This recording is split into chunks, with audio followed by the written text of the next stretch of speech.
ညတခေါင်ရအချိန်မှာချင်းရဲ့စိုက်ပျိုးရေးခြံထဲခိုးဝင်ပြီးအဲ့ဒီမော်ရာအဟောင်းကိုဖြုတ်ယူလာခဲ့လိုက်မယ်ပြီးရင်ငါတို့စီမှာပြန်တက်ဆင်လိုက်ရင်မနှက်ဖြန်ကြရွာသားတွေအားလုံးရေးရကြပြီလေအဲ့ဒီကြရင်ဘသူကငါတို့ကိုလာပြီးအဖြစ်တင်တော့မှလည်းတရွာလုံးရဲ့အသက်ကိုကဲတင်ပေးလို့အားလုံးကတောင်းကျေးဇူးတင်ကြအောင်မလားမသိဘူးချင်းလက်ရဲ့အတိတ်ပဲမရှိတဲ့ဒီစင်ကြီးတွေကစိတ်ပြတ်အားငယ်နေတဲ့ချင်းမှန်ချမ်းအတွက်တော့အတိတ်ပဲမဲ့တဲ့မျောလင်းချက်တစ်ခုဖြစ်သွားစေတယ်သူဟာတုံရင်နဲ့အိတ်ထဲကနောက်ဆုံးကြံတဲ့ငွေနှဲငယ်ကိုနှိုက်ပြီးချင်းလက်ရဲ့လက်ထဲကိုအတင်းထည့်ပေးလိုက်တယ်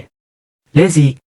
မင်းညတကောင်ကျော်သူတို့အိမ်နိုင်နေတဲ့အချိန်ကြမှာနောက်ပြတင်းပေါက်ကနေခိုးထွက်သွားပြီးရင်မြို့ပေါ်ကတတိရှိတဲ့လူတချို့ကိုတွားရှာပြီးဘလို့နီးနဲ့ဖြစ်အဲ့ဒီမော်ရာကိုအရောက်တယ်လာခဲ့အဲ့ဒီနေ့မနက်အစောပိုင်း2နာရီမှာတော့ချင်းလဲဟာမြို့ပေါ်ကလေလွင့်နေတဲ့လူမိုက်2ယောက်ကိုပတ်စံအများကြီးပေးပြီးငှားလိုက်တယ်ပြီးတော့ဘင်္ဂါတစည်းနဲ့အတူမြို့စင်ကြီးဖုံးမှာရှိတဲ့ကျွန်တော်ရဲ့ချမ်းရံဂေဟစိုက်ပျိုးရေးခြံကအပြင်ဘက်ကိုတိတ်တဆိတ်ရောက်လာကြတယ်သူတို့စိတ်ထဲမှာတော့စိုက်ပျိုးရေးခြံဆိုတာအလွန်ဆုံးရှိလားတန်ဆူးကျိုးတွေပတ်ထားပြီးဖျဲသီးဆောင်တဲ့တဲအိုလေးတစ်လုံးပဲရှိမယ်လို့ထင်နေကြတာတန်ဆူးကျိုးကိုညှက်မော်တာကိုကားပေါ်တင်လိုက်ရုံနဲ့ဘယ်သူမှသိမှာမဟုတ်ပဲအေးဆေးပဲလို့တွေးနေကြဒါလေဒါပေမဲ့သူတို့ရင်ဆိုင်နေရတာကရိုးရိုးစိုက်ပျိုးရေးခြံမဟုတ်ပဲတင်းရနဲ့ချီတန်ဖိုးရှိတဲ့ခင်မီစိုက်ပျိုးရေးနည်းပညာကုမ္ပဏီကြီးတစ်ခုဖြစ်နေမှန်းသူတို့လုံးဝမသိခဲ့ကြဘူးချင်းလက်ဟာလက်ထဲက hydraulic ကကြေးကြီးနဲ့စိုက်ပျိုးရေးခြံရဲ့အပြင်ဘက်ဆုံးကကာကွယ်ရေးပိုက်ကုန်းကိုဖျက်တောက်ပစ်လိုက်တယ်ပြီးတော့ကိုလူမိုင်း2ယောက်ကိုခေါ်ပြီးခြံလေကတီးတက်ဆောက်ထားတဲ့အပူချိန်ထိန်ရေစုပ်စက်ခန်းစီကိုတန်မတ်ဥတီသွားကြတယ်အဲ့ဒါပဲအဲ့ဒီဂျီနီမော်ရာပဲငါသူ့ခုံကိုမှတ်မိတယ်စာဘူးတွေကိုဖြုတ်ပြီးမြန်မှသွားကြစို့လူမိုက်တယောက်ကမော်တာရဲ့စာဘူးတံပေါ်ကိုကလန်နဲ့ကတ်လိုက်တဲ့အဲ့ဒီအချိန်မှာပဲတချမ်းလုံးမှာရှိတဲ့အစစ်မြင့်လုံခြုံရေးမီးကြီး16လုံးကပြိုင်တူလင်းထိန်သွားခဲ့တယ်ဆူရှာတောက်ပါတဲ့အလင်းရောင်တွေကြောင့်နေကင်းဘက်လိုဖြစ်သွားပြီးချင်းလဲတို့ဖွဲ့ဟာစူးစူးဝါးအော်ဟေရင်မျက်လုံးတွေကိုအမြန်ကာလိုက်ကြရတယ်ချက်ချင်းဆိုသလိုပဲအမြင့်ဆုံးအဆင့်လုံခြုံရေးအချက်ပေးတန်ကြီးကငြိမ်သက်နေတဲ့ညုတ်ကောင်းကင်ရံကိုဖျက်တမ်းပြီးဟိန်းထွက်သွားတဲ့နားကွဲမတက်အတန်တွေကြောင့်ချင်းလဲတို့ကြောင်အန်းနေတော့မှပဲယူနီဖောင်းမဲရဝတ်ဆင်ထားတဲ့ professional လုံခြုံရေးဝန်ထမ်း30ကျော်ကအရက်မျက်နှာအနှံ့ကနေသူတို့ကိုဝိုင်းထားလိုက်ကြပြီးချင်းလဲဟာလန့်ဖြတ်သွားပြီးခြေထောက်တွေပါပျော့ခွေကရွှွန့်လွန်တွေနဲ့မျက်ခင်းပြင်ပေါ်ကိုဒူးထောက်လဲကျသွားတော့တယ်တူတောင်းလာတဲ့15မိနစ်အကြာမှာပဲချင်းလက်ကိုရဲတွေကဖမ်းဆီးခေါ်ဆောင်သွားခဲ့ပြီးသူတို့မထွက်ခွာခင်မှာကျွန်တော်ဟာပိုးထဲအိမ်ဝတ်စုံကိုဝတ်ဆင်ပြီးအတွင်းရေးမှုလုံခြုံရေးမှုတို့နဲ့အတူရုံးခန်းအဆောက်အုံထဲကနေအေးလူလလမ်းလျှောက်ထွက်လာခဲ့တယ်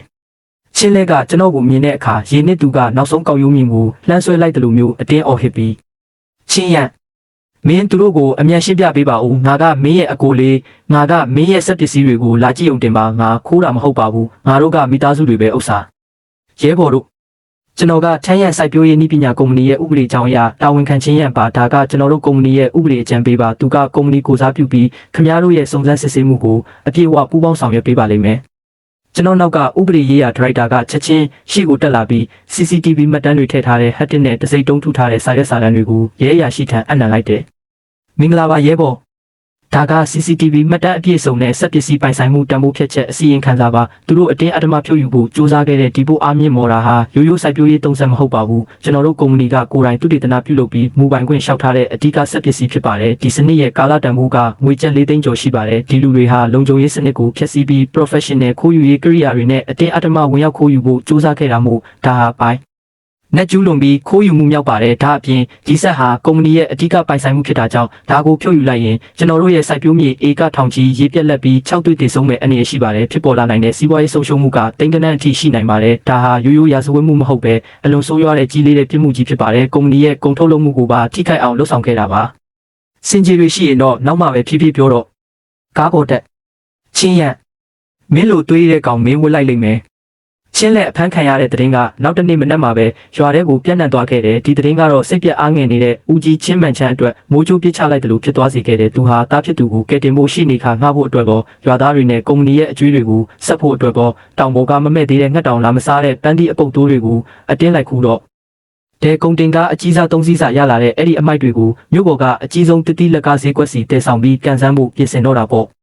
့သူ့ရဲ့တနာစရာကောင်းတဲ့အတွေးခေါ်ရမြို့ပေါ်မှာလူများတာကြောင့်ဈေးကိုအဆုံးထိနှင်းရောက်ရင်တော့အပေါ်စားကြိုက်တဲ့သူတွေဝယ်ကြလိမ့်မယ်လို့ထင်နေတာဒါပေမဲ့ခစ်တွေပြောင်းလဲသွားပြီဆိုတာကိုသူလုံးဝမသိခဲ့ဘူးပိုပြီးမသိခဲ့တာကတော့အဲ့ဒီတတိလက်ကဈေးကွက်ရဲ့အကြီးကအကြီးဆုံးကုန်တယ်ကြီးဟာသူကိုယ်တိုင်ရွာကနေမောင်းထုတ်ခဲ့တဲ့ကျွန်တော်ဖြစ်နေတယ်ဆိုတာပါပဲအဲ့ဒီနေ့မနက်ပိုင်းကျန်းတဲ့တတိဈေးကွက်ထဲမှာလူတွေအရန်စီကားနေခဲ့တဲ့ချင်းမှန်ချမ်းဟာမျက်နှာတစ်ပြင်လုံးဖုံတော်နဲ့အယောင်းဝယ်ခမ်းမအလဲမှာရက်နေရင်ဝတ်စုံပြေးဝတ်ထားတဲ့စူပါမားကတ်ဝယ်ယူရေးမန်နေဂျာတယောက်ကိုမျက်နှာချိုသွေးပြီးအတင်းဆွဲထားတော့တယ်မန်နေဂျာလူအလုပ်ရှင်ကြီးတနာတော့အဖြစ်ဒါတွေကိုတိမ့်ပေးပါဦးဒါတွေကတဘာဝအတိုင်းစိုက်ထားတဲ့တောင်ပေါ်ပန်းသီးတွေပါဒီနှစ်မိုးခေါင်လို့အလုံးနည်းနည်းသေးသွားပေမဲ့ဈေးကတော့တကယ်ကိုတက်တာပါတယ်ကျွန်တော်တက်တာလိုက်မရောက်ပါဘူးအချိန်နဲ့ပဲတွေ့ရောက်ပါမယ်တပိတ်တာ30မဟုတ်ပါဘူး 20ပဲပေးပါအဆင်ပြေတလောက်ပဲပေးပြီးကားကိုတန်းမောင်းသွားလို့ရပါတယ်ဗျာအဖိုးကြီး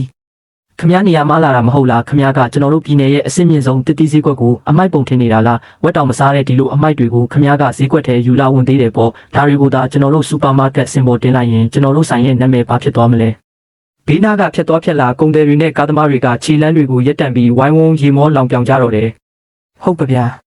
အဖိုးကြီးကတော့ပတ်စံမှတ်ပြီးယူနေပြီထင်တယ်အခုခေတ်ကြီးမှာဈေးကွက်ကဘလို့ပစ္စည်းမျိုးကိုအတိမတ်ပြုလဲဆိုတာမျက်လုံးဖွင့်ကြည့်ပါဦးအစစ်မြင့်ဈေးကွက်ကတောင်းဆိုတဲ့စံတုံးကဘာလဲဆိုတာခမည်းမျက်လုံးကိုပြူပြီးတေချာကြည့်လိုက်ချင်းမှန်ချမ်းဟာမန်နေဂျာလူညွှန်ပြတဲ့လက်ညှိုးနောက်ကိုလိုက်ကြည့်လိုက်တော့လျှက်စစ်မျက်နှာပြင်ကြီးပေါ်မှာစနစ်တကျရိုက်ကူးထားတဲ့ကုမ္ပဏီရဲ့ကြော်ညာဗီဒီယိုတစ်ခုကအကြိမ်ကြိမ်ပြသနေတာကိုတွေ့လိုက်ရတယ်အဲ့ဒီဗီဒီယိုထဲမှာအလိုလျောက်ရေဖြန်းစနစ်ကနေအောင်အောက်မှာတက်တန်ရောင်တွေဖြာထွက်နေပြီးမြေစီလွာတိုင်းကိုတိတိကျကျရေလောင်းပေးနေတယ်ပြီးတော့တောက်ပပြီးလုံးဝနေတဲ့ဆက်ပစ်တီးတွေကအရေးရွှမ်းပြီးသွားရည်ကျစရာကောင်းတော့အောင်အသက်ဝင်နေခဲ့တဲ့ကြော်ညာရဲ့အဆုံးသတ်မှာတော့မျက်နှာပြင်ပေါ်မှာရွှေရောင်စလုံးကြီးတွေနဲ့